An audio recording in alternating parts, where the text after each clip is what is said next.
I've worked at a small clothing store for a little over a year now. Where I live there aren't many clothing stores, so we're pretty much one of the three in town. You see a lot of old faces in that store considering how mostly everyone shops there. I've ran into many people I used to know through my job. One of our regulars was an old teacher of mine. It was a particularly slow day, and while I sat behind the register, I saw my old teacher approaching. I welcomed her warmly and with a grin, seeing how she was always sweet to me in high school. She wanted to exchange two shirts, but according to the policy I couldn't allow the exchange because she ripped off the labels. Now I told her kindly that we could wait for the manager and I would talk it with them to see if we can make an exception. We often do make exceptions if it's something cheap. My teacher turned to me and asked how long it would take, and I told her I didn't know. I wasn't told where my manager went nor when they'd be back. Then she began looking for excuses about how in the past they've allowed the exchange. I denied her exchange again and again, and she only became more infuriated. Eventually she left pissed off and we all just laughed it off.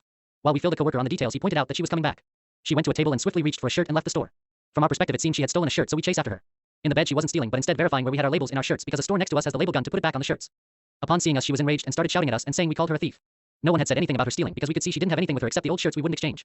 She starts accusing me saying things like, "You know me better than that," or "Why'd you come after me if not to call me a thief?" We returned to the store where we called security. While she was being escorted outside she began shouting how disappointed she was in me, and I shouted back the same and to never come back. Thank you for watching, and please subscribe for more videos and check out my channel.